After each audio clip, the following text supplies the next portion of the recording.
नमस्कार दोस्तों, social media पर आजकल बीजेपी को अयोध्या से क्यों धोखा मिला है, नरेंद्र मोदी अयोध्या से क्यों हार गए, आखिर क्यों राम मंदिर के आसपास जो अयोध्या के लोग हैं उन्होंने धोखा क्यों दिया अपने राजा को। ऐसी बहुत सारी बातें फेसबुक पर, ट्विटर पर, इंस्टाग्राम पर और भी बहुत सारी जगह यूट्यूब पर इवेंट चल रही है और व्हाट्सएप पर भी चल रही है। लोगों में ऐसे आक्रोश है, लेकिन ये आक्रोश कितना सही है?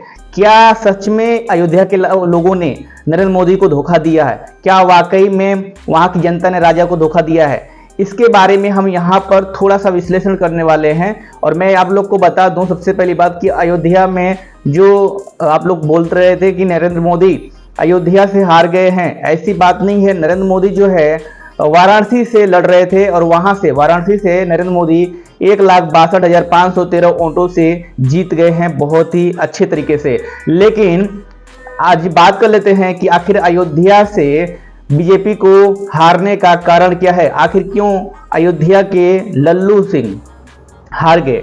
देखिए यहाँ पर कांग्रेस कहती है कि सरकार नहीं बनेगी क्योंकि यहाँ पर एनडीए को पूर्ण बहुमत नहीं है और बीजेपी को 240 मिली हुई है, 240 सीट मिली हुई है। और ये कांग्रेस जो है जश्न मना रही है। क्यों? आपको लग रहा होगा कि कांग्रेस जीत गई इसलिए जश्न मना रही है, ऐसा नहीं है। कांग्रेस को सिर्फ 99 सीट ही मिले हुए हैं लोकसभा चुनाव में, लेकिन फिर भी कांग्रेस जो है ऐसा जश्न मना रही है जैसे वो लोकसभा की सभी सीट जो है जीत चुकी हो, पर ऐसा है ही नहीं। एक्चुअल में कांग्रेस जश्न इसलिए मना रही है क्योंकि एनडीए की सीट कम हो गई, यानी कि बीजेपी की जो सीट है वो बहुमत का आंकड़ा नहीं छू पाई और 240 तक ही सिमट गई। उसके बाद से थोड़ा सा बीजेपी यानी कि बीजेपी को 240 वोट मिले, 240 सीटें मिली, लेकिन यहां पर एनडीए को 295-93 के आसपास जो है सीटें मिली। बाद में वो घटकर 293 हो गई। लेकिन यहां पर 293 में से जो जेडीयू है, जो कि नीतीश कुमार की पार्टी है, उनको उनसे और टीडीपी जो कि आंध्र प्रदेश की पार्टी है वहां से इनको समर्थन मिला है, तब जाकर ये 293 का जो है आंकड़ा जो एनडीए है वो छू पाई है और बहुमत में आ गई है। ठीक है, लेकिन नीतीश कुमार का इतिहास बहुत ही उलटफेर का रहा है, यानी कि बार बार वो अपनी बातों से बदल जाते हैं। कभी एनडीए से निकल जाएंगे, कभी बीजेपी भी आ जाएंगे, कभी जो है बीजेपी से छोड़कर कहीं और चले जाएंगे। इसलिए कांग्रेस कह रही है कि सरकार नहीं बनेगी। और वहीं पर महाराष्ट्र में जो कांग्रेस है, सहयोगी है या फिर एनसीपी है, वो कहती है सरकार बनेगी तो चलेगी नहीं। कई लोग बोल रहे हैं कि ये 1 से 1.5 साल के बाद जो है सरकार जो है ध्वस्त हो जाएगी क्योंकि नीतीश कुमार समर्थन छोड़ देंगे। तो यहाँ पर भाई मैं आप लोग को बोलना चाहता हूँ, ये मोदी है भाई, ठीक है, छोड़ेगा नहीं, क्योंकि 293 बहुमत मिला था। 293 जो है सीटें एनडीए की है फिलहाल, लेकिन ये कल रातों रात जो है 300 का आंकड़ा पार कर गई। ऐसा क्यों हुआ? ऐसा इसलिए हुआ क्योंकि बीजेपी और एनडीए जो गठबंधन है बीजेपी की, वो ये नहीं चाहती कि कल को नीतीश कुमार बहुत ज़्यादा दबाव बनाए और या फिर टीडीपी के जो चंद्रबाबू नायडू हैं वो दबाव बनाए कि भाई वो चाहते हैं कि आंध्र प्रदेश को एक विशेष दर्जा मिल जाए। एंड नीतीश कुमार का मतलब जो पार्टी का है वो लोग चाहते हैं कि बिहार को विशेष राज्य का दर्जा मिल जाए। तो कहीं ना कहीं ये लोग जो है अपने निजी स्वार्थ के लिए बीजेपी का जो बड़ा लक्ष्य है, जो नरेंद्र मोदी का बड़ा लक्ष्य है, जो वो नरेंद्र मोदी जाने जाते हैं बड़े फैसले लेने के लिए, उसमें वो कहीं ना कहीं पीछे ना छूट जाए। इसलिए बीजेपी और एनडीए अभी भी लगातार कोशिश कर रहे हैं कि जो पार्टियां हैं, क्षेत्रीय पार्टियां हैं, निर्दलीय पार्टियां हैं, वो लोग जो है बीजेपी यानी कि एनडीए में शामिल हो जाएं और ये जो एनडीए की सीट है ये 300 से भी और ऊपर जाए। और ये सब देखकर कांग्रेस का हाल खस्ता हो गया है, क्योंकि कांग्रेस सोच रहा था कि 293 सीट में से अगर नीतीश कुमार निकल जाएं तो यहाँ पर बहुमत नहीं मिलेगी। लेकिन यहाँ पर और कभी ये भी कह रहे थे राहुल गांधी कि यहाँ से अगर नीतीश कुमार या फिर चंद्रबाबू नायडू ही आ जाते हैं तो भी यहाँ पर सरकार नहीं बनेगी। लेकिन यहाँ पर एनडीए का जो सीट है वो बढ़ता दिख रहा है, तो यहाँ पर खासा जो है लोगों को, यानी कि कांग्रेस के जो लोग हैं उनको ये पचेगा नहीं बात। वापस आते हैं मुद्दे पर, मोदी जी अयोध्या से क्यों हार गए? मोदी जी तो नहीं हारे फिलहाल, लेकिन बात उन्हीं की आएगी, क्योंकि उन्हीं के नेतृत्व में और नरेंद्र मोदी जी के नाम पर ही अयोध्या में चुनाव लड़े गए बीजेपी एनडीए की तरफ से। और यहाँ पर मैं आप लोग बता देता हूँ कि आखिर अयोध्या में ये बीजेपी वालों को हारने का जो है कारण क्या है, मेन कारण क्या है आखिर में।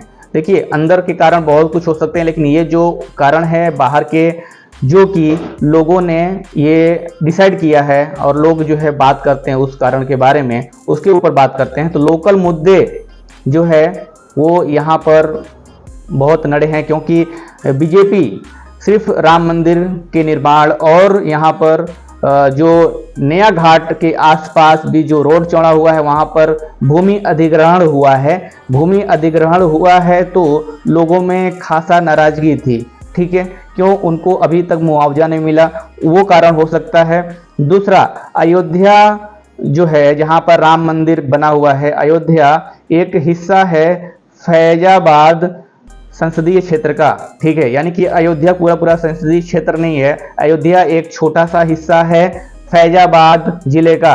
तो यहाँ पर जो फैजाबाद के जो लोग हैं उनके लिए और भी मुद्दे हो सकते हैं, लेकिन यहाँ पर बीजेपी बार बार राम मंदिर का मुद्दा बना रही थी और राम मंदिर के नाम पर यहाँ पर वोट लेने की कोशिश कर रही थी। अब बता देते हैं कि अयोध्या में या फिर फैजाबाद से कौन कौन प्रत्याशी थे और कितने कितने वोट मिले। तो यहाँ पर समाजवादी पार्टी के अवधेश प्रसाद थे फैजाबाद से, इनको मिला था 5,54,289 वोट।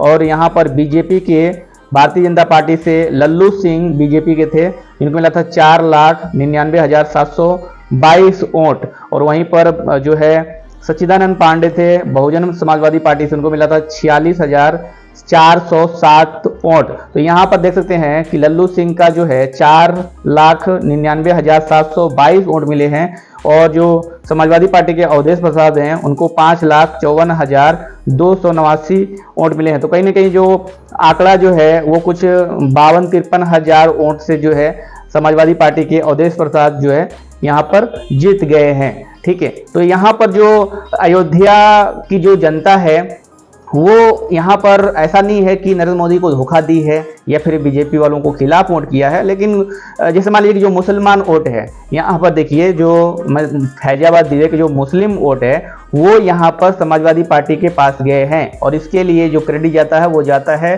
समाजवादी पार्टी के मुखिया माननीय अखिलेश यादव जी को, ठीक है। अखिलेश यादव जी को पता था कि जो यादव वोट है वो तो उनको मिलेगा ही मिलेगा, मुस्लिम वोट है वो उनको मिलेगा मिलेगा, तो वो जो है पीडीए, आजकल बात हो रही है पीडीए के ऊपर जो है पड़े हुए थे कि जो पीडीए का वोट है वो हमें मिल जाए तो निश्चित तौर पर जीत हमारी होगी। तो अखिलेश यादव जी ने पीडीए के फॉर्मूले पे काम किया, पीडीए मतलब पिछड़ा, दलित और अल्पसंख्यक, इस पर काम किया। और उनका जो यादव और मुस्लिम वोट था वो तो फिक्स ही था, लेकिन यहाँ पर पीडीए फार्मूला काम कर गया और यहाँ पर जो है 52-54 हजार ज़्यादा वोटों से यहाँ पर समाजवादी पार्टी के अखिलेश यादव के जो प्रत्याशी थे यहाँ पर अवधेश प्रसाद, वो जो है यहाँ पर जीत गए।